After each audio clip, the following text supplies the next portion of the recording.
Eddowes. I was an undergraduate student studying zoology with herpetology. I never went to any other university open day. I went to Bangor 3 times. Even for my first day I went there. The scenery was beautiful, the ocean, the Menai Straits, the botanical gardens they have, the buildings, the labs, the facilities, the museum they have. They have a natural history museum, they have an aquarium, they have a venom room. It's just amazing, absolutely amazing. It's beautiful. You meet people that you wouldn't necessarily meet in other places, and especially considering the size of Bangor as well and where it is.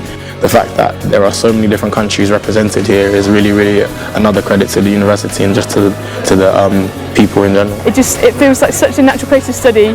The studying is amazing, the academic side is amazing, but then there's all the extracurricular stuff.